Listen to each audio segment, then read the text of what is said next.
No, we don't want to do that. Well, you call me, it can't. Everybody else does. No, we can't. You could. Wouldn't be the first time. Yeah, just about ready to rock and roll here. We got.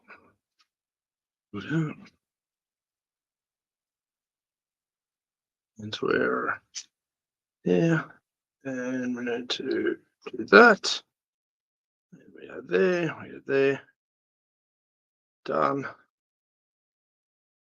And Dusted. so we are live and direct. Okay. Coming to you live and direct On the election eve. The election eve, the eve of the election eve. Technically the final word. Yes. Out of all propaganda that could come out of all parties Orifices. and all orifices, between now and Saturday, this is the last one. Good job. All right, you heard it. Okay. We're still here, we're rocking and rolling. My name's Anthony Irvine. I'm a councillor currently on Temora Shire Council. However, the views I express here are mine and mine alone. They are not the views of Temora Shire Council. And I'm Dean McRae, and my views are absolutely my own. I am not currently sitting member of Temora Shire Council. We'll see what the hell Saturday brings.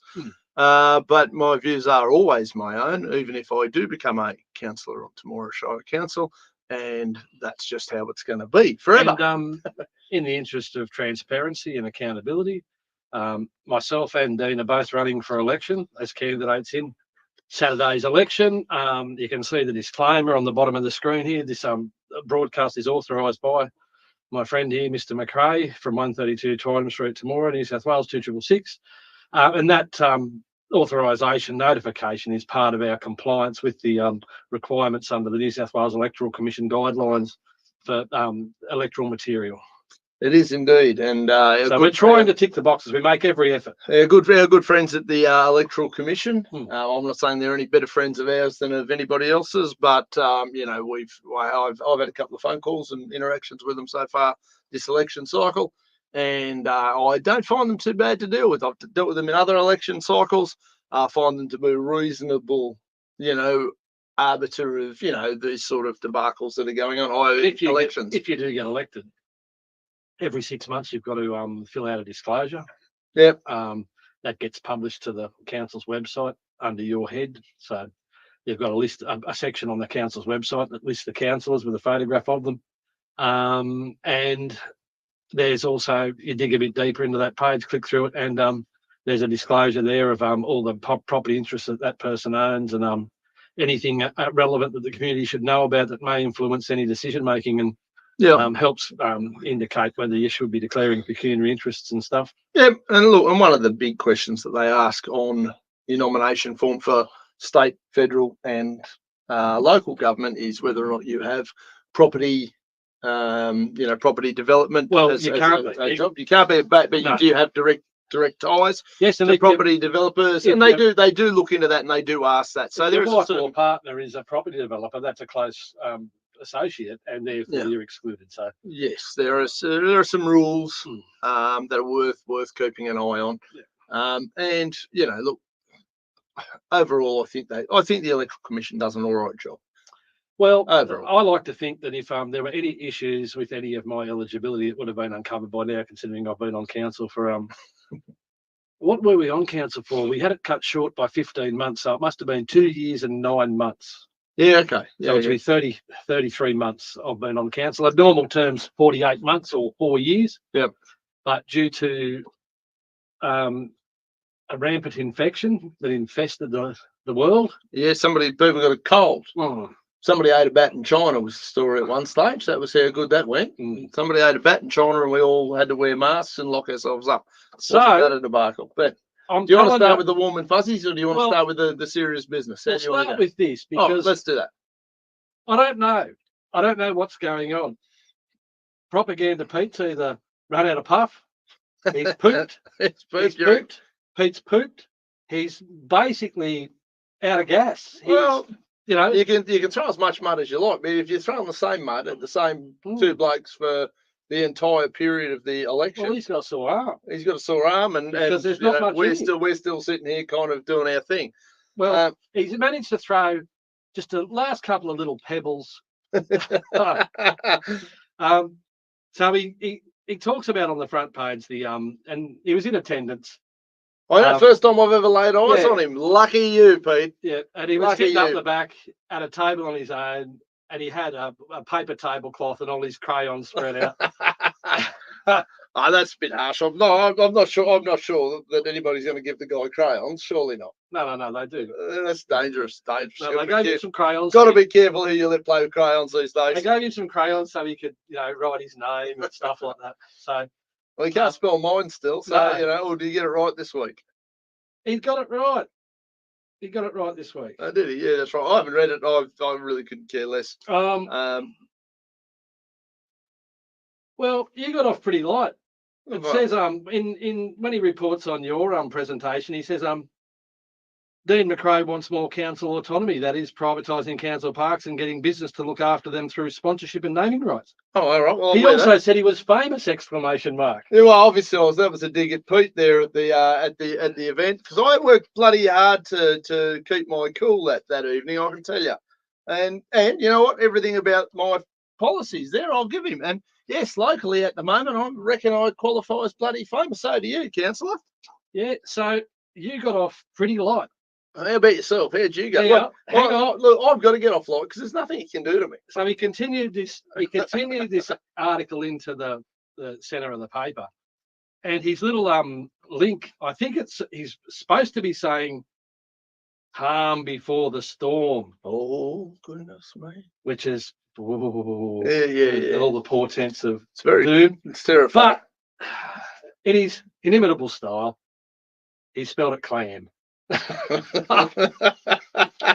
Clam before the storm. The clam before the storm. Like, and I think I've put this out. That just before. Really is it tops off the top quality editorial journalist. Like, what a fine journalist. Yes. Now, and again, people can critique my writing till their heads explode. I'm a chef / car salesman. Yes. Right. I do pest control as a hobby business. Yeah. I don't need to be an excellent writer. I'm not a bad orator when I'm in the zone, but I don't need to be an excellent writer. It is not on my resume. Write stuff for a living. It's not my job. I don't earn money from it or extort money, as is the case of this bloody rag. Anyway, what a fine editor. Yep. Your mentor must be proud. Yep. Whichever university or cereal box you got your journalist ticket out of, yep. They must be just saying, what a top job. They must have some cheap software that hasn't got spell check or something. I don't know. Like, I've got most of my software that's got anything to do with word processing has got a basic spell check function, and some with AI even check grammar, and you know what I mean. Like, again, if you're going to do it for a job, yeah, you've got nothing else to do all week other than produce this pass. Make sure you spell it right. Like, I mean, seriously. Yes. What did he say about you? Did you get a I got a run. Did you? What'd you get? What'd you get? He couldn't help it. Of course. He couldn't help it. Yeah, look, he wasn't going to say nice things. We know that. He did actually. He said all the people were on their best behaviour. Oh, well, at the outset. I'll tell you what. Well, no, I would say all of the candidates were on their best behaviour. Yeah, some of the crowd. There were some of a bit to be desired. Some of the crowd were quite embarrassing, to be perfectly blunt. So he a big crowd attended what was a surprisingly tame Meet the Candidates event at the Temora Ex-Services Memorial. What did he expect from 15 prospective candidates? What will we be doing? Sitting in our cages throwing feces at the audience, or? Oh, look, to be fair, I could have gone in there guns blazing. But it wouldn't have been against the candidates per se. But you had 3 minutes against some of the wrongdoing, and you've got 3 minutes. If I've only got 3 minutes, I'm not going to start on the things Peter's done or anyone else. No, I need more than 3 minutes. Hey, look, and the couple of ladies involved in the leadership group of Teabag, I mean, Nicola Curry and co, I think they did a really good job. And I'm not going to go in there and give them any aggravation that they don't need. And realistically, and this is the whole thing, we spoke about this the other night, it was 3 minutes per candidate. 15 candidates, that's 45 minutes plus breaks, that's an hour. Yeah. And okay, then you chuck in a couple of questions each, and they're there till midnight.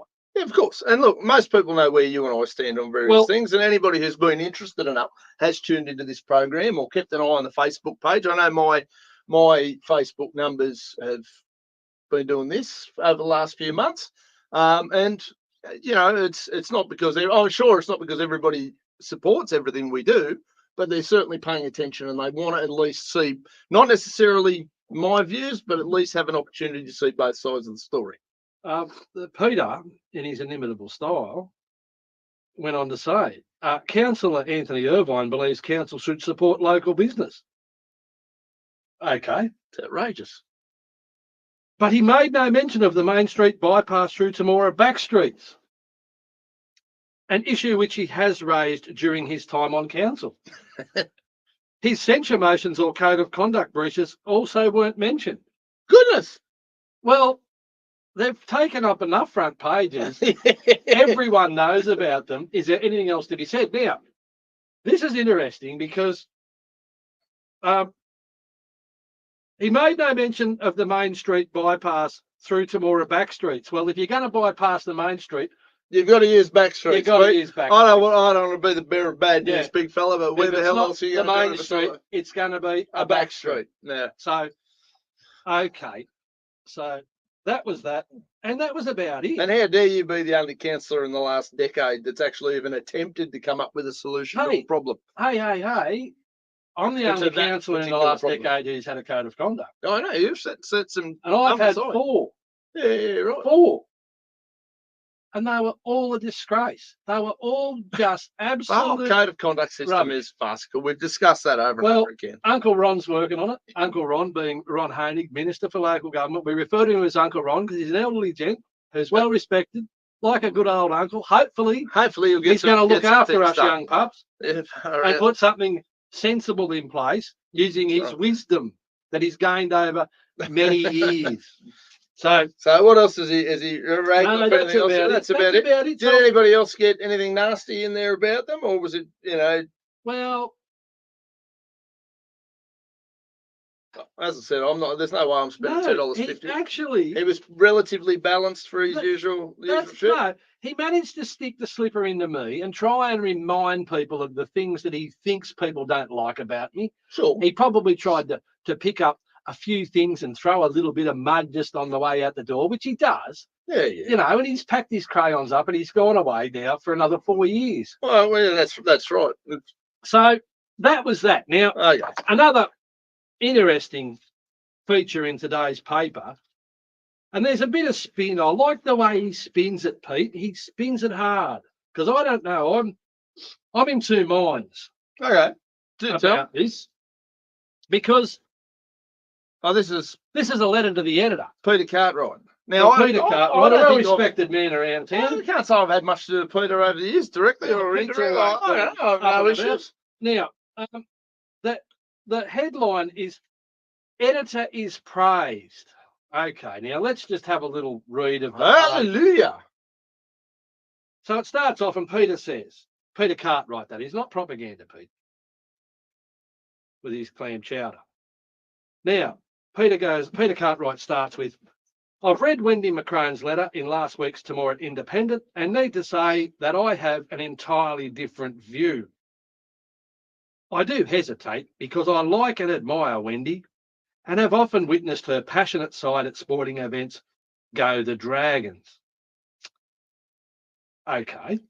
Fair call. So he hasn't said why, what he disagrees, what the different view might be. So he goes on to say, we go to the polls to elect leaders of our community for the next 4 years. These are people who will be required to make important decisions that mould our community into what we hope will continue to be a safe and progressive place to live and to raise our families. Well, isn't that, I think that's what the 15 candidates want. That's kind of, I don't think there's one candidate there that says burn the whole town to the ground. Thinking back on the event at the club, that was pretty common. Yep. The editor has expressed his opinion about some of those nominated and has reported on matters that are of public knowledge and concern. Matters that are from council-related records, police reports, and other known public organisations, and are relevant to all of the nominees for our council. Now, I beg to differ there, Pete, because the Temora Independent has been completely selective as to what it does and doesn't report. The Temora Independent's quite happy to report the fact that these censure motions find me guilty, but they don't dig and find out actually what the charges were and how ridiculous this whole process is. In the first code of conduct, ex-General Manager Mr. Gary Lavelle managed to provide some evidence to the investigator, but not all of the evidence. And the some evidence that he provided, he managed to fashion into some sort of a case that would lead the investigator down a path, that may not be the yellow brick road where there's the little guy on the treadly hiding behind the bloody thing, pretending like he's the powerful Oz. Anyway, long story short, there's been court cases held in Temora that the Temora Independent hasn't even covered. There's a very selective way that the Temora Independent presents its editorial content and its news stories, and I think it sucks. So, well, and you know what? As far as it is biased, it is incomplete. There is no way known that anyone could even pretend that this newspaper's got any credibility. Now, I do agree with the statement that the Independent's role to inform our community of all the positives, the dangers, and unfortunately the negatives occurring in it. Of course, it's their role, but they don't do it, Peter. If they reported everything fairly and balanced, then you'd have a completely different opinion, I'm telling you. And if you want to come and check out some documentation, I've got it all. Okay? I've got it all. I've got how many A4 ring binders are sitting up there, Mr. McRae? 1, 2, 3, 4, 5, 6, 7, 8, 9, 10, 11, 12, 13, 14, 15 ring binders. All of those are different matters that have involved council and failures or shortcomings in their processes and procedures that have been pointed out. And I point something out. I ask the council to provide some information. They've got no reason not to provide the information. However, they choose not to. They resist. They become stubborn. They become obstinate. They rely on false arguments. And they force me then to go to acts such as the GIPA Act, the Freedom of Information Act, and I access my rights through those. And then after exhausting all of those rights, we get to a situation where I'm given the information and there's been no issue. Why are we put through those hoops? Why doesn't Peter report that? Now, Peter's star reporter, Camilla Malakari, commented to me in a phone call a little while ago that council wouldn't give him a copy of the deed of separation. Now, I pointed out to Camillo that council should give him a copy of the deed of separation because it had been released under the GIP Act. I said to Camillo, but if you can't get a copy off council, ring the Office of Local Government. They've got a copy. Or ring the Minister for Local Government. He's got a copy. Well, would you believe that not one single word out of that document's been printed, even though it's public access information? So the idea that this paper reports anything even remotely approaching the truth is absolute smack. I'm sorry, Peter, I can't agree with it. Now, Peter goes on to say, this has not been an easy road into our elections. You're telling me, brother. However, we need to have access to relevant information about all the nominees for our council. Hear, hear, hear. Yeah, no objection from us on all of that. And I see it clearly as the Independent's role to inform our community of all the positives, the dangers, and unfortunately the negatives occurring in our community. So do I, but they don't. I too speak to many people in our community and they overwhelmingly agree with this sentiment. Okay, well, they're the same poor bastards who won't get off their arse and actually find out what the truth is. So anyone who wants to find out the facts, give us a ring. I've got them all here. I can send you copies. Do you want to see facts about the statement regarding a statement that a council officer made saying that they'd tried to contact me 3 times in relation to a work project, which turns out to be absolute bullshit? Do you want to see, let's talk about the costs of these NCAT matters, Peter. Temora Shire Council spent $63,000 of ratepayers' money keeping nothing secret and hiding nothing from no one, because all of the information, bar a couple of paragraphs that are blacked out in the deed of separation, which I believe will eventually be uncovered has been released. Now, that's what council has spent with lawyers and on travel expenses.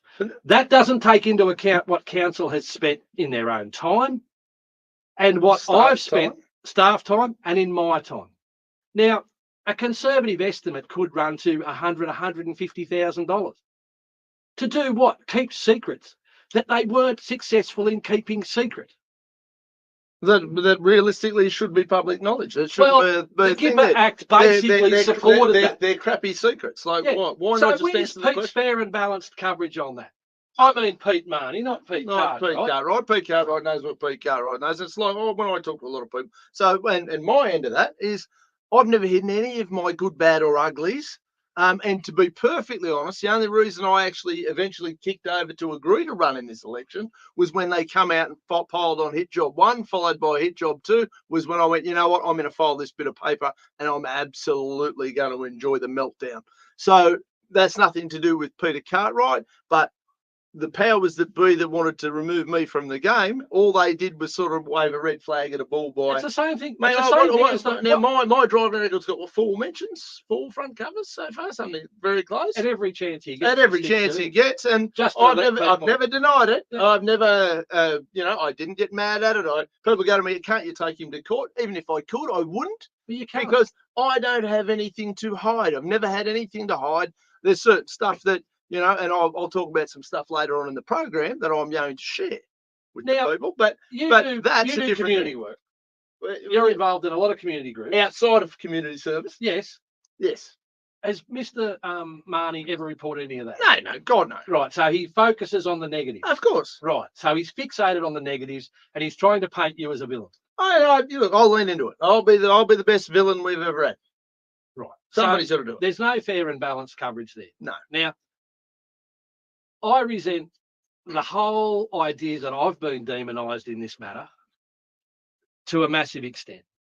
Now, I'll give you an indication. I had and to the people that have put a couple of questions in the thing, we'll get to them in a minute. We're going to address this, then we'll get on to them for sure. So I don't think we're going to ignore you. Now, I asked for some information to be provided to me today regarding the cost of these NCAT matters. And it was provided to me, and it was marked confidential on the top. But there's no reason to have it confidential. It's about the expenditure of public monies. So there's no grounds for these costs to be kept confidential. There's nothing in any of the acts that I can find. In fact, the acts actually support the release of government information. Well, it's government money. It's ratepayers' money. Well, it's public money. No, that's what I'm saying. This is ratepayers' money. Yes. This is you, the citizens' money. And people need to know how it's being spent. If they're going to piss it up the wall, fair enough. Yes. That's their right as councillors and councils and whatever the hell. Now, I mean, I disagree with it, but that is sort of the way it's set up. They've got the right to do it. But you also, in my opinion, have the right to know about it. So you can go, hang on, that's bullshit, if you so choose. Yeah, or you can support it. You just got to know about it. So you can make your mind up in a balanced way. Now, 60 what? How many thousand? 63. And that's only this year. That's just in 2 NCAT matters. Yeah, right. Okay, so that's not even the 12-month lawyer bill for this show. No. That's just for 2 NCAT matters. There's still all the code of conduct. That's our signwriter can kick their ass in Sydney. No, he didn't kick their ass. I just went to NCAT and enforced my rights. Yeah. I did. I argued my reasons that I should have had access to the information. Yep. And I got. And you know what? The information. If on day dot you had have got all that information and you had have said, yeah, look, guys, everything's sweet, we're happy with all that. Well, nobody be talking about this shit to this degree. Absolutely. This blew up because of secretive, mistrust, misinformation, I'll give propaganda. An example of the way that the mayor views this stuff. Yes. Okay, so I got some correspondence today from the general manager, and it was marked confidential, but the general manager didn't quote any valid reason that the information should be confidential, or didn't refer to any clause or act that actually. They just decreed because. Just said, put confidential at the top and said it's confidential because I've said it's confidential. Okay. Yes, my lord. So I sent a correspondence back to the general manager. I said, look, what reasons do you give for marking this confidential? I don't see any that precludes it from being public access. The mayor couldn't help himself. He had to jump in, and he sent some correspondence back. Now, this is the mindset of the mayor. Dear Councillor Irvine, the General Manager has advised the recent memo sent to Council is confidential. In capital That letters. means it is Capital exactly letters. what it says it is, confidential. Capital bold letters. I would have thought you'd especially want it to remain confidential, given you, as the applicant, are the reason why these costs have been incurred. No, you guys are the reason they've been incurred, because you wouldn't just be truthful up front, and you've had to go through a process. But you don't have to engage lawyers to be represented at NCAT. You can represent yourself. NCAT is set up to be a low-cost solution. So Council's public officer could have represented Council if Council chose to go down that path. Council had the choice to provide the information without this. I asked for the information first informally. I asked for it a number of times. When that was refused, then I put a formal access application in via the GIPA Act. Then that was refused. In one matter, I went to the Information Commissioner and asked the Information Commissioner to review the decision. The Information Commissioner came back and said, we suggest Council makes a new decision. Council then chose not to give me the information. This lack of and in the end, I go to NCAT, and guess what's happened?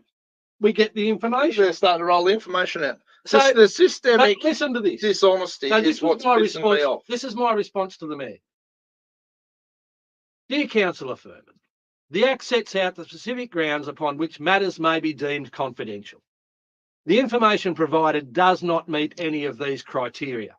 Simply writing confidential at the top of a document does not make it confidential. Therefore, the information provided cannot be considered confidential.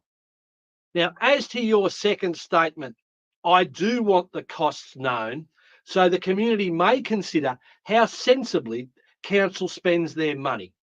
Clearly, Council had little basis to withhold the information requested, as the majority of the information has been released to the public, with the remainder to follow shortly. It is my opinion it should have been released without the need to make a formal access application via the GIPA Act, but Council refused. It wouldn't have cost a cent. What a massive waste of everyone's resources. So there's no basis for a declaration that the information contained here is confidential. There is no information other than the details of the expenditure of public monies. If you consider there is any legitimate basis to have this information declared confidential, please provide it immediately, or I will consider this information public access. I expect accountability and transparency. So I haven't heard back from the mayor. I've given the mayor fair warning. If you've got something that you wish to rely upon and you wish to argue that this document supports the claim that it's confidential, knock yourself out. I haven't heard boo. No. All I got was a document that had confidential written on the top. And when I've asked, why is it confidential? No one tell me. That's a big secret. That's a secret too. Mate, That's a secret too. I'm sick of these secrets. Secrets do my head in. You've got to become a very good liar to keep lots of secrets. And I'm a terrible liar. I'm sick of the secrets, and the secrets are coming out. Propaganda Pete keeps a lot of secrets. There's a lot of stuff that Propaganda Pete doesn't report. So, hopefully after a little while of going through these procedures, Council will eventually learn. Just to tell the truth. So very simple. No, they'll learn what their actual obligations are, and they'll realise that going down this pathway of pretending that the GIPA Act doesn't apply to them or pretending that the Local Government Act doesn't apply to them, hopefully reality will smack them upside the head and they will actually do what it says on the label. Yep. I'm sick of the shit. Yeah, no, fair And I'm play. sick of the bullshit reporting. And I'm sick of having to fight tooth and nail to get the most basic information that any ratepayer should expect to have at their fingertips. So that's why I reckon this is a friggin' rag. And I don't agree with you, Peter Cartwright. I'm sorry. Fair play. That's I dig I've it. got that off my chest. I feel better now. You look like you've had that burden away for a while. And Well, I understand. Does my head in. Okay, so that's that done and dusted. Done and dusted. Fair play. And look, I've got nothing more to add to that. I think you were pretty poignant. You smashed that out of the park, mate. Gregory Wooden. I don't know Gregory. Do you know Gregory? Yes. I do. Okay, cool. Well, rumor around town is that you want to close the gym at the rec centre. True or false? We've said it over and over again, Greg. And No, we have I slightly don't want to different. close the gym, Greg, but I want it run by a private enterprise, and we're quite happy to rent the space. I don't believe council should be running a gym and paying gym instructors and buying gym equipment. I think that is the realm of private operators, private industry, private people who have to pay rates in this town, and they've got to derive an income somehow to pay these rates. If they want to live here, they need to get gainful employment. Now, when you're going up against a machine like council, if you own one of the private gyms in town, that's where these services should be done. If you're going to be running something like this, you should have to pay your own insurances, employ your own staff, take your own generate equipment. your own money, buy your own equipment. Council can provide the venue. Ron from Barm Edmund runs the Taekwondo. Ron pays for the space. The kids come. Ron runs the show. Great show. Our council candidate, We've got a few. There's 15 of us. Mitch Farlow. Mitch He does runs Zumba apparently. He runs Zumba classes at the rec centre. Okay, that's where he does. And it's his private business. Yes. And he runs them at the rec centre. Yeah. Council have done the opposite. Council have bought the equipment. Council have employed the instructors. Yeah. No good. And there is that little shady grey area. It's not a personal thing, but when you see families, it's bullshit. But we had the argument 6 months ago about taking on the taxis, and council came out strongly and a unified front. Oh, and I backed Rick on that one. This is not a core business of council. We're not going to take it on. It's for the private sector. Yeah. Yeah. Well, what's different about running a gym? That's right. Nothing. No. And I come out publicly and back Rick on the call that shouldn't be in taxis. For the taxis. And what happened to young blokes building a little business out of that gap in the market. So, Greg, I can't express it. Anthony's on fire this evening. I'm enjoying this. But look, I don't think council should be involved in any private business whatsoever. Anything more than arguably allowing people to rent the facility at very reasonable prices. Hey, fair play to that, but everything else as to do with that. We want the facility to be utilised. Yeah. We want the facility to be priced at a rate that people can afford to use it. And anything we can do to cut the costs associated with the running of that facility, or to raise the profitability, or bring it closer to cost covering, we'll try and do. But running our own private businesses in competition with other private businesses is wrong. It's an unfair playing field. And what are we going to do? We're going to open a restaurant. We're going to open a pub. We're competing with the mechanics. What we could do is we could start leasing out our workshop and all of the equipment up. Yeah, let's compete with the mechanics. What else can we do? Like I say, I've applied at different times for use of the cherry picker. They said, no, not for private works.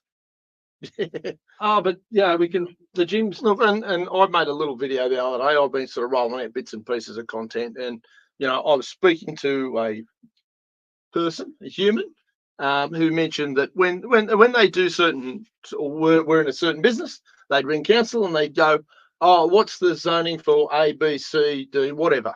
And the response would be, "Who is it for?" Yeah, and the answer should have been. The answer just should have been, it's that zone for that at this stage. What are you working on? As opposed to who is it for? Because what that indicates to me is that if it's for somebody in the club, will they get it'll be a different treatment. Does it matter who the person is? Yeah, that's right. And to me, it doesn't. It should be. It should be. If something needs to be redacted, I think it's names on documents like that, so council officers aren't actually aware of who's made the application. That's right. This is the application as it is. They just take the application on its merit. Yeah, no worries, Greg. There's nothing to hide here with us, mate. Like, seriously, and you can disagree too. I mean, I don't get mad when people disagree with me at all. I absolutely have no. I don't get here and get, oh well, how dare you disagree with me? I made a point this week a couple of times with Marty Bushby being He's a candidate as well. Look, he's been far, deplatformed a couple of times on Temora Community Announcement. He's far more of an environmentalist than I am. I reckon Marty and I can have some great debates over, coal-fired power and stuff like that. But I don't support him being deplatformed. I don't support him not being in a position to be able to share his views and his ideas. Particularly when the views they weren't discriminatory, they weren't inflammatory, they weren't abusive. He didn't come out and call anybody names. There was he didn't nothing. Get stuck in, So, I mean, but we're both open books as far as this goes. I mean, I've made it fairly clear. I'm not begging anyone to vote for me. I vote for whoever you like. I threw my name in the ring because I thought, it'll certainly stir the pot and perhaps change some perspectives. Yeah, but if you want to know what's going on, vote for me. Because I'm telling you, the rest of them are in cover-up mode. It's the cover-up kids or me. Well, look, there's a lot of young guys and girls who have put their hands up. I'll be... A common thread that came through in the presentation at the club, I think it would, if it wasn't 5 candidates, at least said that they want transparency and accountability. Yeah. So, So now I just hope they all live up to it. Whoever gets into that building, all you got to do is get there. Yeah. And as I said to a fellow on the phone the other day, I've had some really positive phone calls this week. If I'm in that room, I'm not going to do things the way you do them. That's not what but I'll be in that room, and regardless of whether or not I like somebody's idea, I want to give them the opportunity to have that idea unimpeded, non-bullied, not, And more often than not, when you've got 9 people who are sensible people making a decision, it's a common sense outcome. Well, yeah, absolutely. And I know I'm extreme in a couple of policies, great. But if I can convince everybody that it's a good idea to allow businesses to sponsor public entities, and everyone goes, oh, that's actually a really good idea. If it's framed in this particular way, they might go, oh, well, that's probably a bit far. We could do it this way and try it. That's great. That's sort of how I look at it. But I just want to make sure that whoever's in there, I mean, I know you've arguably been outgunned all year, or, you haven't been beaten, clearly, but you've been in an awkward room where it's very hard to get anything done because there has been this negative vibe with the whole thing. There's been a couple of occasions that I've thought were pretty putrid.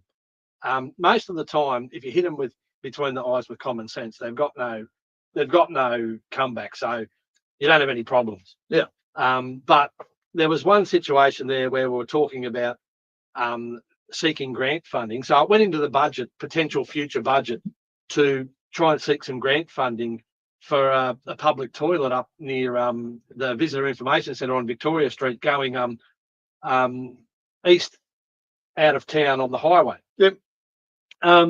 It's an area up there at the industrial area. It gets a lot of use. There's a lot of people who overnight in trucks. We've had some instances up there of people defecating in the roadway. It's pretty unsightly and it's pretty terrible. Now, a solution was put forward that we might look at putting a public toilet in there that heavy vehicle operators would have the ability to access, because there's ample parking for heavy vehicles in that vicinity. And it was accepted and it was put on the budget for consideration, but there was no funds allocated to it. It was subject to grant funding. Yeah. Well, a group of councillors had that removed from the budget at budget estimates. Yeah, right. For what? What purpose? For what purpose? Because it got taken off, but there was no impact on the budget. No impact on the budget. Because there was no funds allocated to it. We were going to try and get grant funding for it. Yeah, right.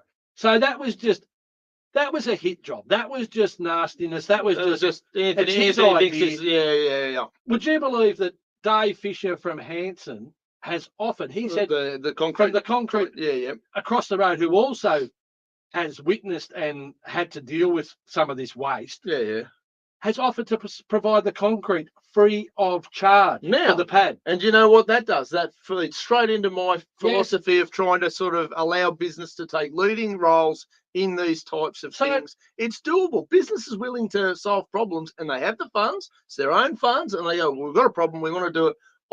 I'm all for that. That's brilliant. And that's just something that I thought was proactive. Yeah, you've got buy-in, and it's not just me pushing my own barrow trying to, like Marty Moses from Moses and Son. He's had staff members out there having to clean up this mess. They've all thrown their hands in the air, and they just ring the council now. And if council staff down, so here we are with council staff who have to go to work, and sometimes they've got to go and clean human waste off the roadway. for something that apparently, and I reckon if Hanson turned around and did that, I wouldn't be surprised if Moses and Son or a few of the other businesses. I'm sure. I'm not trying to dob you into anything there, Moses and Son or anybody like that. I'm sure there'd But be a if way to fund it. one stepped in, I wouldn't mind betting another one. Oh, hang on a minute. Well, back that's to the core issue here. Yeah. It got taken out of the budget for no other reason than to stick it in my neck.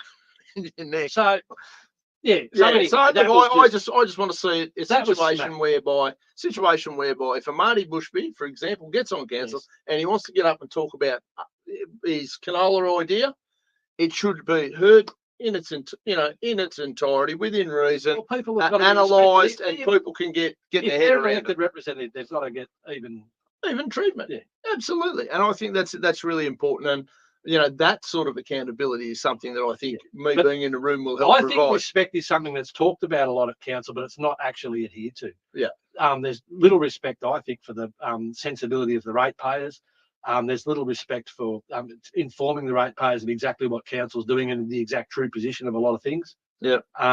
There's secret squirrel stuff about all sorts of things that I really believe that the community should have buy-in and input, and I'm really disappointed. Even with the flood study stuff, there were some private meetings where the full council weren't invited, even though the ex-general manager had said all councillors should be invited to these flood study meetings because they are of such importance to the whole community. There were secret meetings, and there were, you know what I mean? And it's just not good enough. Yeah. So hopefully we get, regardless of who gets elected, but hopefully we get a group of councillors who do want accountability and transparency and do respect each other. Who are willing to have some dialogue, not just yes men or women. Not yes men. I'm not. I have no interest in working with people who just agree with me. Person. Yeah, I don't want people just going to agree with me all the time. But I'm usually right. I'm not I don't go out of my way to be negative for the sake of being negative. If it's a good idea, it's a good idea. Yeah, and if it's a bad idea, okay, these are my reasons or these are the philosophies that I hold true. I will put my hand up. Okay, I'm a 56-year-old white male. Are you white? Yeah, right. Your hair's definitely white. Yeah. So there are gaps in my experience. There are gaps in my knowledge. My opinion, everybody's different, but it's by no means the only opinion. And I'm open, and I love having discussions with people and coming up with a solution and being shown a different perspective that I haven't considered. I always appreciate that if someone's can put together an eloquent a presentation of why they think this is a good idea, and of course how you're going to implement it with minimal negative effects on the ratepayer. Look, it's got to be fair and even across the board. And there's got to be one rule for all. Well, that's right. Yeah. This so who's it for doesn't cut it. No, that's in my world at all. In saying that, Rob Matthews has just said all the best gents. Rob's one of the other candidates in the election. Hey, Rob. Thanks, Rob. Thanks for tuning in, mate. Best of luck back. Yeah, absolutely. And I don't mind. I'm happy to see whoever jumps on there. A young fella, got a young family. He's a pilot, so he's heavily involved in the air. Ran a charity thing the other day. Recreational aircraft community, which has really taken off in the last 20 years out of the. Although it's always been there for a long period of time, but it really has just lifted since the housing hangar developments and the aviation museum and those sorts of massive innovations have occurred out at the airfield. Yeah. So it's really pumping out there. There's a new subdivision under construction as we speak. Yep. So there's a lot of activity out at the airport, and it'd be lovely to see the community get behind a young fella who's got an interest in that. And he's a community-minded young bloke from the couple of conversations I've had with him. There's still a couple of candidates I'm yet to meet.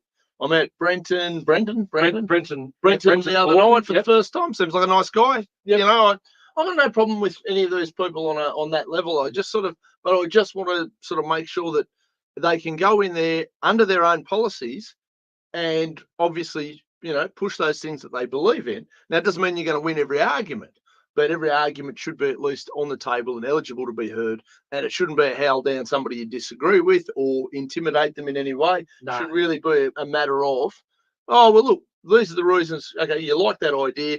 I personally disagree with it for this reason. What do you think? Oh, well, I think it's a good because of, and you work your way around dialogue. You have a vote on it. Okay, it's not going to pass this time round. Let's revisit in 6 months, 12 months, whatever the case may be. It shouldn't be that complicated. Really important that this election focus on the future of the town, not the current old boys club. There's some merit in that, Rob. Again, this town's had some great servants over the years. There really have been, but I believe firmly I think it's dropped in a hole in this last couple of councils where they've lost their way in terms of communicating with the community and upholding some of those core elements that I believe are good governance. I'm only on council because I thought the governance was poor. I thought it was poor and slipping. So my whole objective is to improve the governance on council. Yeah, that's all I'm there for. Yeah. So I'm not there to rub people the wrong way. I'm just there to square this shit up. I usually have to try real hard to rub people the wrong way. That happens naturally for me. But there are some major instances that I could demonstrate where council has lost its way, and I think I'm already having an impact, and I'd like the opportunity to have another term, and really see what we could do once we get this thing back straightened up, and working together with a common focus and a little bit less self-interest and a little bit more public interest, and a better dialogue with the community. Less, what would you call them, motherhood statements or nannying statements, or the whole. It does my head in when I hear people talking about what a special place Temora is relative to our peers locally. It's as though the people in Junee don't strive, or the people in Young don't strive, or they're not of the calibre of these staunch Temora folk. Yeah. I think it's just so short-sighted, and so it's so. I don't know. Like we have some wonderful things here. There's no doubt about it. Yes, like, but we're not special. When I was little, right? I'm never leaving tomorrow. I love it. Blah blah blah blah. We were so as special. I got older, right? Off I went. I got a sporting scholarship. Nobody did that. Never made the paper these days. I went off and did all these things. Went around the world cooking. Did blah blah blah. All this sort of life experience stuff. Went to open businesses, whatever. Yeah.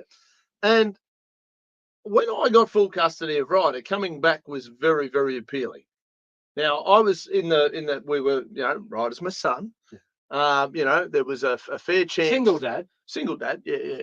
But there was a fair chance that, I was going to have him full time. COVID was going on. There was lots of things going on. I had an opportunity to move back, and I really didn't hesitate. If you're going to be raising a small boy on your own. But that's not to say communities like Coolaman or communities don't have the same things. Oh, of course. West Wyalong or Cootamundra or Junee don't offer similar experiences. That's I sort of don't get bogged down in that narrative. We've got a lot of work to do. Don't start thinking you're friggin' special, because I'm telling you, look in the trophy cabinets. If we were so special, every club would win all the premierships every year, and we don't.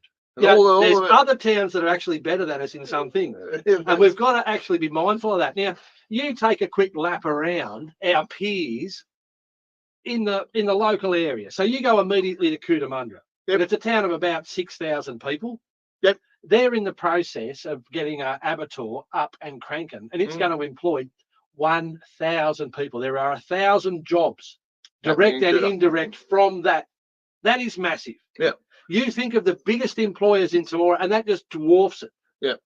So Coota's kicking goals. They've got good, meaningful jobs, and they're going to generate some income, and they're going to have a lot of growth on the back of that. Yeah, absolutely. Okay. Then you go to West Wyalong. Now, West Wyalong's got the Lake Cowal gold mine. The mine's absolutely the lifeblood out there at the moment, for sure. It started off life as an open cut, an open pit mine. Yep. Now they've gone underground, so they've gone down so far into the pit, and then they've driven into the side of the pit, and they're mining down into an ore body that they believe exists after some intense geotech. So they're doing that, but they've also got 2 other applications in for additional above ground pits, open pits. Yeah. So they're secure for the next 50 years, 100 years. No, it's not that long, but they're certainly talking. It's not that long because they're not allowed to sign leases for that. They're certainly I'm imagining that they're talking a mine life of a minimum out to about the mid 2040s. So I'm fairly sure Revolution just bought 3 motels out there to put their staff they've up in. And they've built a camp. they for built a camp as well, but they've also yeah. bought a couple of the motels out there. Yeah. They're planning for the long-term future out at West Wyalong. West Wyalong's future looks bright. Honestly, 20 years ago, you could drive through West Wyalong and there were tumbleweeds blowing up the main street. It looked terrible. It looked hard bitten. Yeah. The golden era of the highway stopover had passed it by, and it looked done. It looked cooked. Yeah. But you get something like that mine comes in, and all of a sudden, they've got a willingness to inject a lot of funds into the community so that they have buy-in from the community and acceptance from the community. Absolutely. The Aussie Rules ground over there and the netball courts over there, we used to go over there, and it was Patterson's Curse and Cape Weed, and it was pretty low. Listen, if you can't play sport in Patterson's Curse, you can't play. You're sport. not Australian. Yeah, that's right. But you go there now, and it is just an absolute picture. And they've done the same with Ron Crow Oval. Yep. And there's so many. There's a beautiful mural on the side of the White Tank Hotel done by Hisco, the Mongolian marvel. He's a ripping Mate, what I don't know about art could fill plenty of books. But and that's all on the back of this. Yeah. The vibe and the buzz. You swing around and you get out to Griffith, and the growth and the prospects out in that area are just off the chart. And look, we've got 2 of the best museums arguably in Australia. We've got some good stuff. But you take Junee, for example. They've got the jail. It creates a lot of employment. Yeah. And they've also got an abattoir there, so there's a lot of employment there. They've got a terrific. And the rail base there was what Junee was built on. But they've had to reinvent themselves because the rail, the jobs that the rail industry used to provide aren't there any longer. They're in a much more limited capacity. So they've gone and they've done they've like nobody wants a jail in their town, but everyone wants jobs. So they've been pragmatic enough to realise that. That's it. And it creates, and there's a lot of people from Temora and surrounding areas that get employed. Go over and work over there, for sure. So it's been a good thing for the area. They've got an abattoir over there that's doing a fair bit. So there's Junee's cracking away. Yeah. So Temora can't rest on its laurels. We have to find what are the next things to boost Temora. How do we compete with those other towns? We have to be and win. Yes, I like winning. Look, I don't think it's how you win. Like, we consider, we go, well, we've got this and we've got that. Yeah. You've only got a shitty jail. Yeah. We've got 2 shitty jails. We've got a Supermax. I don't know how you win, but certainly in order to make the place attractive, it's very possible to have positive competition. We need gainful employment. Absolutely. So, that's not to say that another mine, because there was a mine here up until the mid-90s, Paragon Gold out at Gidgenbung, and that created a lot of employment and brought a lot of wealth into the town. Yeah. But that closed up and it went. Now, unfortunately, the rehabilitation at that site was left a lot to be desired. There's still some pretty sad remnants of that existence that, hopefully one day might be addressed. So there's that. Mining isn't the be all and end all because there are some consequences, but it is, it does create a lot of income for an area, and it creates a lot of jobs, and it creates a lot of prosperity and wealth. Absolutely. Coolaman, for example, have just finished off a big industrial subdivision that they've just opened, and the blocks are for sale right along the main road from Coolaman up to Mara, up in the industrial area where Coolaman Steelworks are. Yeah. So I'm not sure. I think there could be 20 industrial blocks there for Coolaman. Now that's a massive undertaking for Coolaman. It's obviously come at a great cost to council, but they've backed themselves. They've backed the future of their town, and they've put something in place.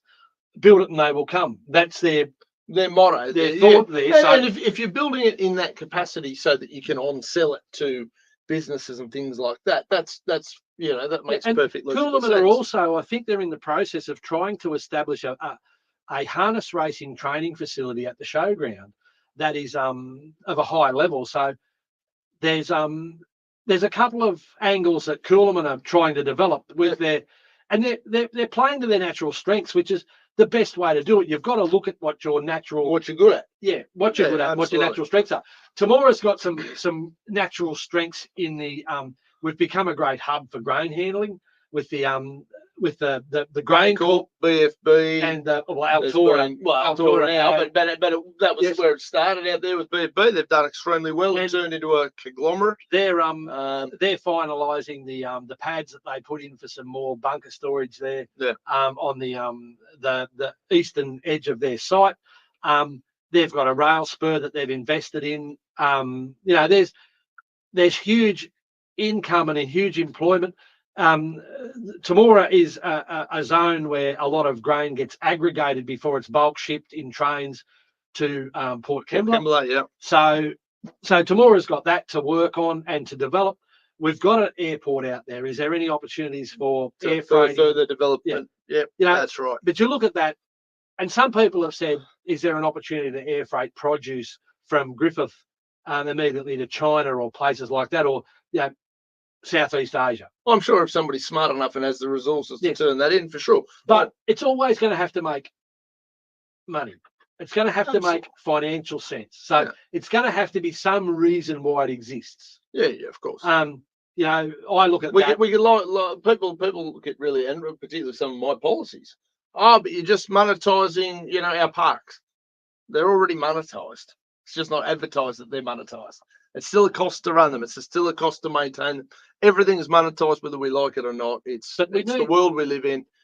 We need to find opportunities to bring in outside money. Yeah, for sure. There's realistically the outside money that comes into Tamora at the moment. The bulk of it is generated from broadacre cropping by the production of oil seeds and cereal crops. Yep. Livestock.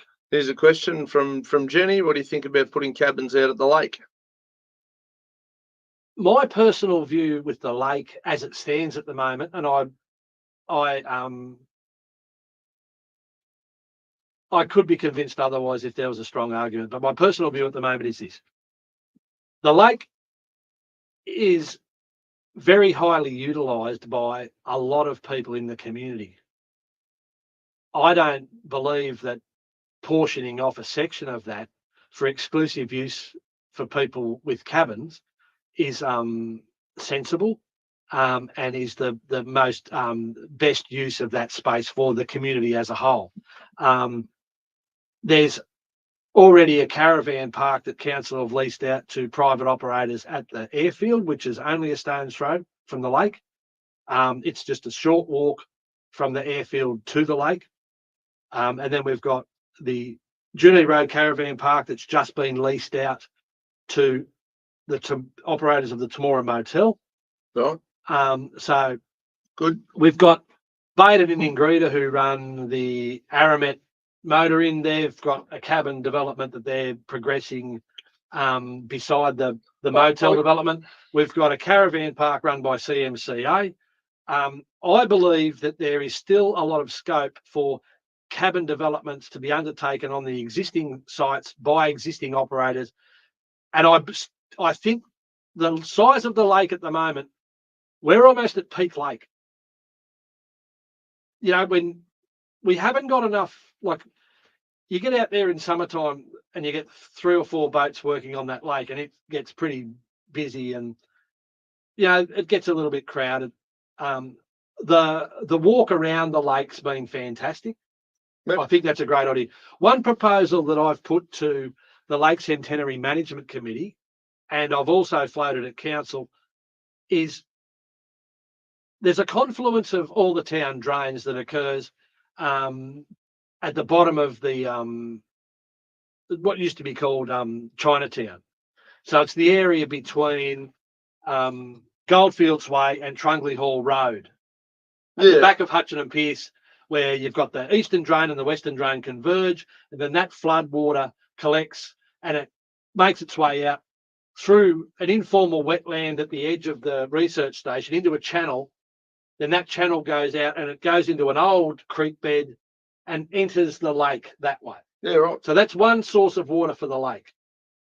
The other source of water for the lake is Triggerlong Creek, which comes down through it starts on the out near the Coolaman turnoff. Yeah. And it converges. A lot of small tributaries converge, and it's a fairly broad, channelized sort of system that comes around the back of the airport and flows into the lake there. Yep. So I'd like to see a wetland formalised at the end of the town drain complex with reed beds and other land forming and ponding and plantings to try and remove a lot of the phosphates, the heavy metals, any of the chemicals that could be taken out in that process through reed bed, animal droppings, all the rest of it, all the stuff that comes off, the brake dust, the oil, any soaps that, from car washing activities and extra phosphates that come out of the sporting grounds or people's lawns. Yeah. That all gets carried through the stormwater system, and with no treatment, it ends up in the lake basically untreated. Now that can lead to outbreaks of blue-green algae, a lower water quality than might be desirable. And I'd like to see some sort of a wetland formalised in that location. But then we're left with this section of channel that's on the research station that goes from what would be a wetland out to the lake. Right. Now, I believe there's an opportunity. The landforms are basically there. It wouldn't take a lot of effort it'd take money. It always takes money, but not a huge amount of money to formalise a couple of ski runs, or one at the very least, which was absolutely, optimised for water skiing. Yeah. Now, if you put the slope of the channel at the right angle, you can put a boat up that, and the wash of the boat dissipates and doesn't come back in. Yeah. So you can go up that ski run, you can turn it, then you can come back down that ski run, and you've got glass. If you put some plantings along the banks of both sides and try and protect, and you sink it down a little bit, and you have the banks battered up, you can sink it in a bit, and you can be less wind affected, so you don't get wind chop, and you can have awesome water skiing conditions. Yeah, fair enough. Now, that is only going to be suitable when there's ample water. Well, that helps, yeah. But that landform, once there wasn't enough water, the water that's stored in that area can be used in a dry time to top the lake up and extend the usable the usable season of the lake in a dry period. Yep. And then when the whole system's dry, the whole system's dry. It's only usable when we've got access to surplus water, which we've had for a period of time. That is something that would be relatively low cost and provide massive benefits. Yeah. A great facility. It's something that people would come from miles around to access the high quality, purpose-built water skiing. Depending on costs and all those sorts of things, I'd be more than interested in having. I think it's something that's sitting there, and it's sort of naturally there. It just needs a bit of a human touch, a little bit of love, a little bit of thought, and not a huge amount of money, because it's naturally there. We're not trying to build an ice skating rink in a desert. Yeah. This stuff is already Why there. not? The water already goes there. The water already flows there. It's just basically formalising it and actually using a bit of nous. Yeah. So that's Jenny. That's my thoughts on the lake. I don't believe that we should commercialise and lock out the locals from their facility. It's their lake. And I don't believe we should, but I'm open to any commercial opportunity at any time. And everything should be up for discussion. Yes, but I don't believe that the lake should be commercialised, and certainly to the point where people are locked out. If someone wants to buy some land near the lake and develop something on private land, with the lake, with proximity to the lake as a draw card, knock yourselves out. Yeah. But we've got a lot of private operators in town who are investing in that space. Where do we go? Yeah. So that's my thoughts on that, Jen. I hope that's helped you. That's fair enough. So now we don't want to be doing this all night long. No. But there's a couple of little things. You've been on fire tonight, Council. Mate, I'm You've ready been to on go. fire. I'm normally the firebrand of this No, little I'm duo. ready to go. Tonight I'm up and about. you're rocking and rolling, and I'm kind of in a bit of I'm in cruise control. election mode, mate. I've got to convince these Ah. people that I'm not a muppet. We know. Well, I know It's a you're big not job. Muppet, you know. Well, you haven't had a lot of support in that area. And one of the look, I'm going to go down this little bubble here, and today is Are You OK Day. Yes. And after all the hit jobs in the paper, Anthony, are you okay? I am. You are. I'm really lucky that I've got a terrific support network around me. And I've got a great wife that She's pretty cool. She's my rock. A good solid family. Yeah, and really good staunch friends that know me and know what I'm about. They put up with me quirks and me rubbish, but you know, they know deep down I'm probably a half decent guy who has a crack.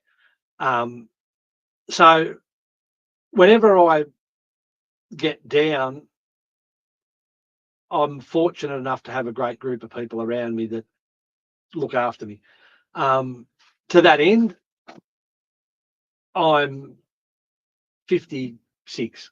Yeah, I've been around and I've had the knocks, and I've built up a lot of resilience, and I'm intelligent enough to understand that every day is not going to be a great day. You're going to have days when things go bad. absolutely. And that's life. You're not going to get up every day and love life. No. Some days are a bit of a drag and some days are a bit hard to get through. Absolutely. My only advice to anyone, and I've been in situations where I've thought it couldn't get much worse, and then 6 months later, for whatever reason, a few things have fallen into place and I've had some good fortune, and you're just sitting there and you're pinching yourself thinking, I must be the luckiest bloke in Australia. Yeah. You know what I mean? Like, so absolutely. It's just really hard to work through those dark times. And that's what life is, though. There's a lot of dark times and yeah, and the pros and cons. The world's throwing up shit all the time. Like, it's really getting hard. There's so much, all that social media stuff, it's really hard for people to block that out. There's so much comparing yourself to others instead of actually being yourself. Yeah. And this whole comparison with yourself to others is just a pointless exercise, because they're not you and you're not them. Their life experiences aren't your life experience, and their circumstances aren't yours. So you are you. Yeah. And you've got to be comfortable in your own skin, and you've got to contribute, and you've got to be thankful for what you've got. So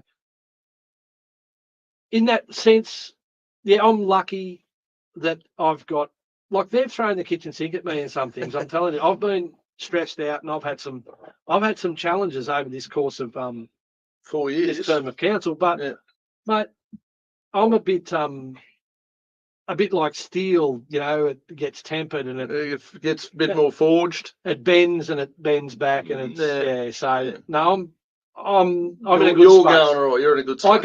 I'll give you an indication. I gave up smoking cigarettes well over 3.5 years ago.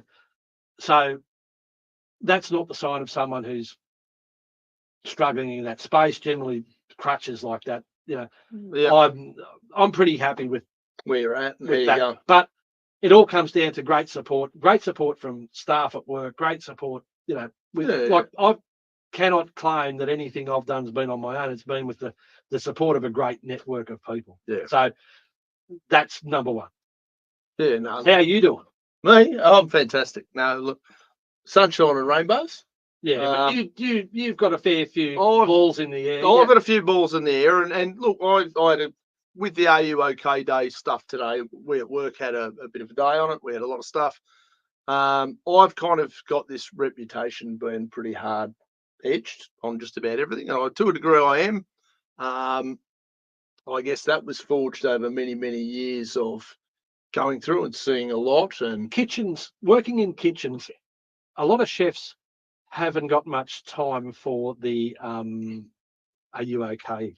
No, you don't. A lot of them seem to be quite abusive, and quite demanding, and quite temperamental. We used to work with a guy who he'd run hot skewers up your arms if you moved too slow, and there was none of this workplace bullying shit. Yeah, get stuff into an oven. It seems to be a very... and if you wanted to be good at it, you had to not only survive, and you wanted him to stop burning you just need to be really fast and efficient. And there had to be a fair amount of killer instinct there. But, look, I've been really, that doesn't sound like a good workplace. Christ, they're not. I don't miss it. I miss some aspects. I can't lie. Some aspects were fun, but I went through an awful roller coaster with that. Yes. Most people are fairly aware of that. And there were times I was amazing as a carer, and there were times I was pretty hopeless. Yeah. And it was a absolute roller coaster. And then, COVID happened and we had businesses. We sold some. We managed to make a profit on some. That was okay. Others, we basically handed the keys over and went, not playing this game anymore. So we lost a lot there. We sort of, moved back, came back, lost one. And I've had a fairly rocky road with that sort of stuff. I've won and lost heaps of stuff. There's no gotcha moments there. I'm sure a few people would love to find some. There are none. I've won some. I've lost some. I've been punched in the face plenty. But I mean, look, the most recent one. You made propaganda, Pete. He does miss the point, because I tip me hat to you, because I know when you stuffed up and had your last conviction for drink driving, it was a massive setback for you personally. But to your credit, I was really impressed with the way that you knuckled down, you accepted that, and you owned it, and you worked through it, and you would get up in the morning and you would start work. Yeah, you worked through that whole period, and you worked really hard, and you did whatever it took to provide for yourself and your family, and that impressed me no end. And they're the sort of things that people who only see the they only see the social media, or they only see the they don't see perception. that. And that's the. And I don't want sunshine and rainbows. I don't want to be portrayed that way. I also, look, I had a pretty serious conversation. We've had some personal stuff go through, and because it's Are You OK Day, and because we should be talking about this stuff a lot, and it's all a bit of a blur. So a lot of stuff's come up about the Matthew McDermott suicide many years ago in Temora, a bit of a black mark on the town's name, and I'm not going to even go into anything on anybody there regarding who was involved, who wasn't involved, what happened. Here's what happened: was the man committed suicide, and he felt bullied and unsupported. Now the anniversary for that's in a couple next week. His death, his suicide, and I was relatively close to the man as a teacher. Yeah, so you're not just dredging this up as a shitster. No. This is, look, we're coming up to the anniversary of it, and a lot of people have actually reached out about it. His sister wrote a book. Yes, I think it's the most popular book in Australia at the moment. I know a couple of people online had a few meltdowns over it. What went on the last couple of weeks, and I'm not going to throw any rocks at anybody in that space, but that is very valid. And obviously, the more I'm thinking and dealing with a bit of that, and here a few weeks ago, we lost a baby. And I have. There were nights here where we were sitting here, as you were aware, but I didn't tell anybody or didn't mention it, where I'd not long been to the hospital with your partner, and and we went through quite a lot, working through a process, trying to do all the right things for this stuff here, because this stuff, I believe, matters for the community, but also to try and be supportive there and be supportive for the children who arguably, from a blended sort of arrangement, lost a sibling. And again, this isn't a last minute vote grab. I don't really care. I've made it very clear from day dot. I don't care about votes. I don't care if I don't get on. I don't care if I do get on. But for people out there struggling, and I lead a pretty public life, I guess. Certainly locally, enough people like to talk about it. Sometimes it's my own fault and sometimes it's not. But we went through hell as a little almost family unit. We're working on that. We're still working through a lot of it. It's involved therapy. It's involved sleepless nights. I'm not a crier by nature, but there's little humans involved. There's all these sort of things, and there are people who are going through stuff outside of my little bubble. So when I throw rocks at me, I don't really mind. But what I will actually put forward is anybody who normally donates to political campaigns, instead of throwing money, I haven't asked anybody for any money this campaign. I haven't produced any materials. Donate it to Bears for Hope. I'm going to do a half marathon in November to raise money for Bears for Hope. Anybody that's interested in supporting that, and I know for a fact, and there's an awful lot of families and women and men of women in this community who have had an awful lot of miscarriage is very common. I'm not going to go down some of the reasons that I think that may be getting more and more common. That's a whole nother rabbit hole, and that'll just make me think cranky. everyone who's got any age on them has been close to someone who's lost a child or. Absolutely, and there was a baby. There was a funeral for a baby last week for a family that lost their young baby. I know I'm a bit of a badass in a lot of circumstances, but my partner asked if I'd be willing to use this platform to I guess champion that little bit of a cause. So. And it's not easy for me to, normally the things I put out there are when I do badass stuff and you get in trouble for whatever the paper says, like, up your bum, game on, whatever. Anything emotional is not my superpower. But there's an awful lot of people that have lost babies. There's a lot of people out there going through their day to day with a great load to carry that people don't realise, and Aussies are good at covering that stuff up and being fairly stoic about it all, but there's nothing, there's no shame and there's no humiliation in just letting someone know that you're having a bit of a tough day and you can just cut us a bit of slack for a day or two. I'm not asking for any slack for me. No. What I'm asking though is that for people, I think having having that tough time, I want you to know that there are people you can talk to. You don't have to hang yourself in a tree. Yes. I was pretty close to that circumstance. If you've, and again, please don't come to me for emotional counselling because I'm really, really bad at that. I'm like very Sheldon Cooperish. I'm like there, but this stuff is real. It happens. People are going through things. So even if you're somebody I really may or may not like, I don't want you to feel like you need to throw yourself off a bridge. I don't, life's tough at times. But that if emotional damage manifested in cuts and bruises, you'd be all bashed up. You'd have a black eye, be missing a tooth, fatly, you'd be knocked around. As it is, I'm really charming and good looking, thankfully. And that's the thing that people don't recognise. And the only way that you get over physical injuries is you've got to heal and you've got to give yourself time to heal. Yeah. And you've got to cut yourself some slack. Yeah, for sure. And you've got to rest to heal properly. Yeah. Well, it's the same with emotional injuries, and people can't understand, or they seem to struggle with the idea that you've got to give yourself time to heal, and you've got to understand that it's going to take time, and you've got to understand that you're going to hurt. And when it hurts, you try to deal with it the best way you can. Yeah. But cut yourself some slack. If you really, I'm sure there wouldn't be an employer in town that if a loyal staff member just sat down and said, "Look, I'm having a bit of a tough time. Is it okay if I had the afternoon off?" Oh, look, I can tell you the trope I'm working for at the moment were phenomenal. Yes, they've arguably got themselves a soldier, a strong soldier for a bloody long time. They earned an awful lot of loyalty out of me because they were amazing. And I'm sure there are other businesses that are just as amazing. Now, I think any business that's a successful business realizes that people are the business, and the better you look after your people, the better your business is. Yeah. Oh, look, and that's a famous Richard Branson thing. Treat your staff better than you treat your customers because they'll treat your customers better on your behalf. Yeah.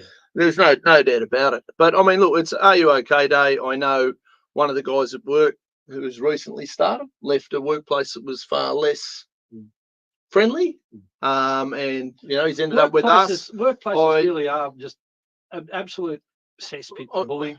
Local government is recognised, and even there was an inquiry into state government and the parliament, and there was an inordinate amount of sexual abuse, sexual harassment, bullying. Yeah, this whole caper brings out the absolute worst in people. And I've tried. And look, don't worry, I've given my share of shit, but I'm telling you, you've taken your share as well. And two wrongs don't make a right. Look, I've always really worked hard to, in my certainly we'll say political and public life, to only ever punch up. I was quite happy to go toe to toe with the former deputy prime minister. I don't feel like that's off limits. If I'm, you know what I mean? Like, I mean, obviously there should be some ground rules.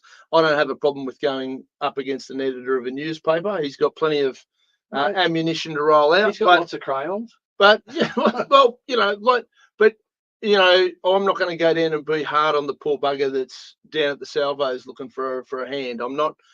When I do my community service at Vinnie's, I'm not judging anybody that is in there on the cheap trying to get vouchers to feed their families, because we're in a cost of living crisis. We're being violated left, right, and centre by cost of living, and some people are doing better than others, sure, but overall it's hitting just about everyone.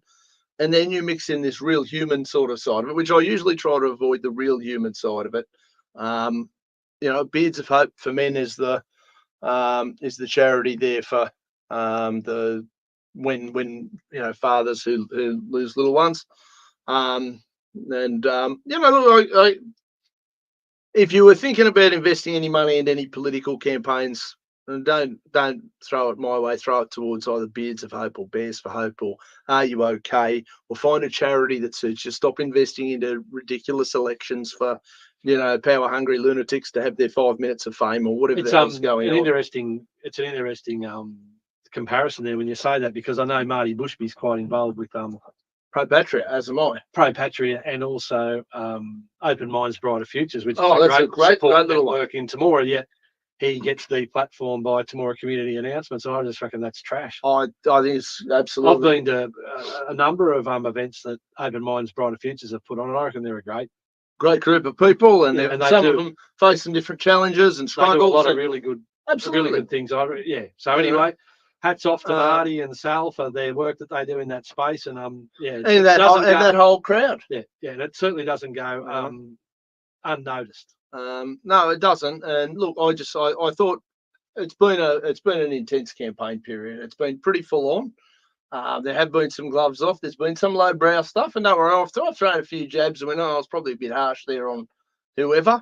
I'm not really known for pulling punches very often. If someone wants to bring it, they'll get it back. Absolutely. I'm not going to be bullied by anybody. I got bullied a lot as a kid, and I certainly don't take any kinder to it now that I'm in my 40s than what I did when I was in my teens. I was very, very close to the man who they found hanging in a tree. He used to come to our house for dinner. To that extreme. A lot of people don't know that, and we never sung and danced and made a big thing about it, but I was right intimate with that, and that anniversary is coming up in a week. Anybody who wants a copy of the book written by his sister, I have a couple of copies available. It's these sort of things. Tomorrow has some real positive stuff. You have a relationship with your sister. You correspond with her. Modest relationship. I went to his funeral in Sydney. We've had a few. Yeah, so it's not little. This isn't some. No, it's not a campaign thing. It's been an on and off thing. I don't care about the campaign. Anybody who's watched me for 10 minutes or 15 years in politics knows I'm just there because I feel like I can be a voice of. We have pointed out though. What's that? In all of your federal campaigns and state campaigns, this is the most likely one that I'm going to. This is the first chance that you've. The first real chance you've had of being elected. And you know what? I'm sure it scares the shit out of you. Yeah. Look, elected or not, though, my principles aren't going to change. No, it takes a fair degree of courage just to put yourself forward, because absolutely. Even, I sit here and I go, what happens if I get up Sunday morning and the community's rejected me and they've just believed all Pete's bullshit, and and it's just like, you pick yourself up, you dust yourself off. I think I'll cope fairly well if I don't get a run at all. I won't. But it does take you put yourself out there, and if you get rejected, there's a human toll for anyone who doesn't make it. Well, thanks for having the courage to stand up. Your hat in, because the community deserves a wide selection and a good field of candidates. I think that's really important, and whatever happens on Saturday's results, I think you've absolutely done a fantastic, magnificent job as a councillor relative to the reasons I voted for you. No, and you've been a great supporter, and the reason this show exists, and we've got to touch on that. The only reason that we're here tonight on your TV screens is because the local dean had a volunteer slot on a community radio station, and he offered me the opportunity to come in and talk about some local council issues. And I took him up on the offer. Now, that went on for a period of time, and then all of a sudden it seemed to get some traction, and we started talking about important stuff. And then all of a sudden, the radio station said that Dean wasn't allowed to talk about community matters on community radio, and he wasn't allowed to invite me in as a guest. Now, Dean, in his usual style, told them to bash it. No, I believe that my response is on my Facebook page in a letter somewhere. You go back X amount of months, you'll find the letter. You read between the lines, it says, yeah. And it was a very eloquent way of saying, take it, turn it, stick it. But this is another one of those examples where the idea of deplatforming someone actually elevates them. Yeah, look, and this is what it's done here is it's given us a hell of a lot more traction. It's been a bit inconvenient for me because you used to run the show every week and I'd swan in when it suited me. Now I've had to make this. Now you've got to make it a weekly commitment. I think we might have a new studio next week. We might be doing it down in the council chambers. Wouldn't that be nice? I don't know whether they're going to have it all resolved in such prompt fashion. I don't know, ladies and gentlemen, but we might give that a crack. We should have a bit of an idea. We'll have a bit of an idea. I suspect should have a broadcast for the chambers. You know, it's no different. Any political campaign I've run or been involved in has been all based on principle. My principles, as I said the other night, I am a right-leaning libertarian. Now, there are left-leaning libertarians. There's an awful lot of people who don't know what a libertarian is. There's a lot of people who are probably libertarians and don't really know it, or they're very libertarian on certain topics and not libertarian on other topics. And, you know, that's great, and I don't mind. I don't judge on it. I'm really, really solid on my philosophies, I guess. I understand who I am. I don't have a facade to hide behind. You know what I mean? I'm just exactly what you see is what you get. And some people are going to like it and some people are going to hate it. But at least there's no surprises. No surprises. You know, I'm a good boy and I'm a bad boy, but my principles stay the same. If I say I've had people ring me up and say, mate, I wish you'd be more politically correct. Then I wouldn't be me.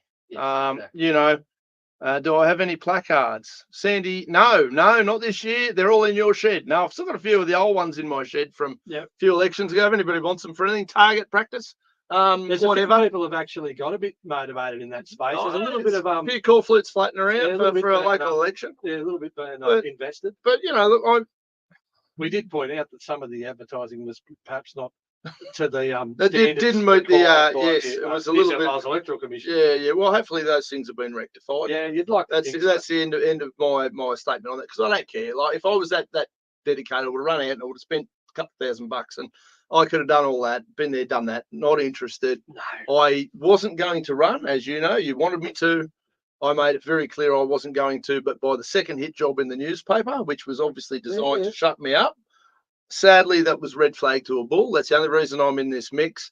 That's exactly the only reason I'm here is the same thing. Like you just get treated bad and you just go, I'm not going to put up with this anymore. I'm going to make a change. I hope that people give me an opportunity to try and continue making change. Well, and what I hope is that people who are really, really motivated and keen and interested in the space politically feel like they can come out. I hope there are other people who've been on council before and arguably feel like they were bullied into silence, submission, bullied out the door. I'm hoping that what I'm achieving in this little run, I mean, you've obviously got your A, B's and C's. What I'm hoping to have achieved, one, by still running, in spite of everything that the papers had to say, in spite of being banned by the radio, is that if you have principles and you hold to them, even if you do silly things in your life, you know, it's not a game ender, it's not a game starter, it's just part of life. And I've done lots of stupid things, and I'll probably do lots more. But it seems to be part of life. It's a big part of life. The only difference is I'm not from one of the more respectable families in town. I'm just from one of the families in town. It's a big load to carry being from the more respectable family. I would imagine so. You need to have you have to have the facade up at all times. Otherwise, people may think differently of you. You know, my granddad nickname was Slosher. You know, now I'm the Slasher. Yeah. You know, like, I mean, but all jokes aside, that's my motivation. I hope on Saturday, I hope all the candidates win, lose or draw. Don't go throwing yourself off a bridge if you come unstuck, please. And it does hurt, particularly if you've never been a candidate before. I've lost lots of elections, so I'm very versed in that arena. But I can tell you, the first one I lost hurt the most, because you just feel like you've been rejected by all these people, which to a degree you have in some degree. Yeah, it's but like a bad night at the nightclub when all the girls are But I look at it as they're rejecting those ideas. In some aspects, yeah, okay, look, there's obviously propaganda. Pete doesn't like me as a human. I've never had two words to say to the bloke, really. He's never had a conversation with me. So if he wants to do that, that's fine. But you know, it may be a rejection of your ideas. Maybe a case in a little town like this, they just don't know you. Maybe it's a case that they do know you and they don't want to vote for you. But whatever it is, they might know you too well. Whatever it is, though, I'm going to say to every one of the candidates, takes a hell of a lot of courage. There's some testicular fortitude, even if you don't have testicles, involved in putting yourself up for this. So I commend every single one of you. It takes courage, because there's an awful lot of people that are sitting down in the pub or behind their little computer screens doing their little typing thing. Oh, McRae's an arsehole, Irvine's an arsehole, and not one of them has the courage to put their... They'll be the first ones to be complaining about council or bringing issues to our attention if we're elected. Absolutely. And we'll be representing on their behalf for 3 years. And then when it's their turn, we come and we'll say, oh, look, council elections are coming up again. It's your opportunity to make a difference. I'm a bit busy. Yeah, exactly right. So, you know, to the candidates, well, I've got one last question from a solid listener. I'll leave this for Anthony to do that before we wind up. I'd like to ask Irv about council vehicles. Do senior office staff require $80,000 vehicles instead of just a base model? Do they make money on the vehicles when auctioned? And depot staff only ever used to get basic machines? Okay, I don't know. It's part of the package. Yes, you're exactly right. They do tend to get up-spec vehicles. There's something to do with the taxation treatment for local government so that they don't pay stamp duty, I think. Depends on the fleet deal. I don't know. I don't know whether the state government pays stamp duty on the way in. So we can basically put 80,000 Ks on a vehicle or 100,000 Ks on a vehicle and sell it, and quite often almost run the vehicle for nothing. So there's some element to that. I haven't got all of the nitty gritty of it, but you're basically pretty well spot on there with that type of statement. Yeah, do the head Sharangs need the flash cars? Probably not. You know, if there's some cost savings there, we might explore that. You know, but if it's just something that sits there and actually generates a little bit of income because of the way it's running at the moment, we'll just have to balance that up. But it's certainly something we can look at. And thanks for the question. Yeah. Look, mate, thanks, guys. Everybody who has asked questions over the last few months, even the special folk who were a bit idiotic about it, I still respect your right to do that. And if you want to take the piss out of me, I still respect your right to do that. Well, no one's been deplatformed, no one's been blocked. No, I haven't blocked anyone. I did make a statement today in the video, though. If you popped up without your own name, I wasn't going to bother entertaining it. Oh, good. That would have put a few off, because yeah. Look, I mean, I can do it, but if you haven't got the balls to do it under your own name, you can bugger off. No, cool. All right, guys, we're going to wrap this up. Yeah, look, good luck. Absolutely, good luck to all the candidates. Good luck tomorrow, and everybody vote how you choose. Yeah, have a good one. Have a great night. Thanks, guys.